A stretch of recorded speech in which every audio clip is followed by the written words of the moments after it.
নিশীথের পরাজয়ের পরপরই ভেটাগুড়ি ২ নং গ্রাম পঞ্চায়েতের উপপ্রধান সহ ৯ বিজেপি পঞ্চায়েত সদস্যের তৃণমূলে যোগদান। শুক্রবার সিতাইয়ে তৃণমূলের নবনির্বাচিত সাংসদ জগদীশ চন্দ্র বর্মা বসুনিয়ার হাত থেকে তৃণমূলের দলীয় পতাকা হাতে তুলে নিয়ে তৃণমূল কংগ্রেসে যোগদান করেন বিজেপি পরিচালিত ভেটাগুড়ি ২ নং গ্রাম পঞ্চায়েতের উপপ্রধান দীপক চন্দ্র বর্মন সহ ৯ বিজেপি পঞ্চায়েত সদস্য। প্রসঙ্গত গত ৪ জুন লোকসভা নির্বাচনের ফলাফল ঘোষণা হয়েছে। সেই ফলাফলে কোচবিহার লোকসভা আসনে বিজেপি প্রার্থী তথা প্রাক্তন কেন্দ্রীয় স্বরাষ্ট্র প্রতিমন্ত্রী নিশীথ প্রামাণিককে পরাজিত করে জয়লাভ করেন তৃণমূল প্রার্থী জগদীশ চন্দ্র বর্মা বসুনিয়া। আর নিশীথের এই পরাজয়ে বিজেপির দখলে থাকা ভেটাগুড়ি ২ নং গ্রাম পঞ্চায়েতের মোট ১২ জন পঞ্চায়েত সদস্যের মধ্যে থেকে ৯ জন আজ তৃণমূলে যোগদান করায় কার্যত গ্রাম পঞ্চায়েতের তৃণমূলের দখলে গেল।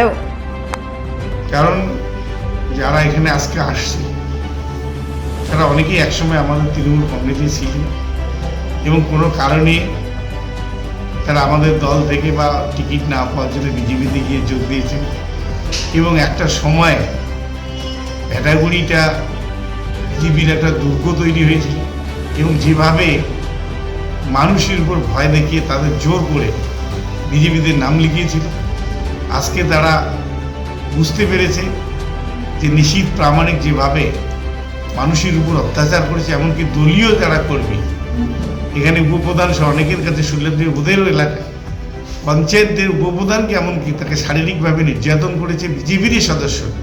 অর্থাৎ অঞ্চলটাকে ৩ জনে মিলে তারা চালাতো এবং বকলমে নিশীথ প্রামাণিক যেভাবে কথা বলার সেইভাবে তারা কাজ করতো। অর্থাৎ অ্যাকচুয়ালি যেটা বলেছিলাম যে গুন্ডা রাজ সেটা ভেটাগুড়িতে চলতো। আজকে তারা সেই গুন্ডারাজের অবসান হয়েছে, তারা খুশি হয়েছে।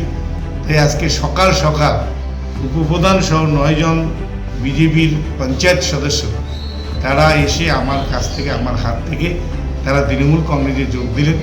এখানে তৃণমূল কংগ্রেসের যে অঞ্চল কনভেনার এবং দুজনেই আছে জয়েন্ট কনভেনার পরমানন্দ বর্মন এবং সুনীল চন্দ্র রায় সরকার, তিনিও আছে সুনীল সরকার। আমরা তাদের উপস্থিতিতে তাদের দলে অন্তর্ভুক্ত করে নিলাম। আগামী দিনে আমি আজকে কলকাতা যাব, কলকাতাতে ফিরে এসে ভেটাগুড়িকে নিয়ে সবার সঙ্গে আমাদের আরও ৬ জন পঞ্চায়েত আছে যারা নির্বাচন জয়ী হয়েছে, ৬ আর ৯ মিলে আমাদের ১৫ হলো। এই ১৫ পঞ্চায়েত নিয়ে আগামী দিনে আমরা ভেটাগুড়ি 2 অঞ্চল প্রশাসন কীভাবে চলবে এটা আমরা ঠিক করব। আমরা যদিও এখানে প্রধান নেই, আমরা সেই প্রধানকে আমরা অন্তর্ভুক্ত করছি না। আমরা ৯ জন পঞ্চায়েত সংখ্যাগরিষ্ঠ হলে আগামী দিনের সমস্ত কিছু আমরা প্রধানকে বাধ্য করব সে তার পদ থেকে পদত্যাগ করতে এবং তারপরে আমরা পুনরায় সেখানে প্রধান গঠন করব খুব তাড়াতাড়ি। সেই কাজটা আমরা। Bureau report, news metro.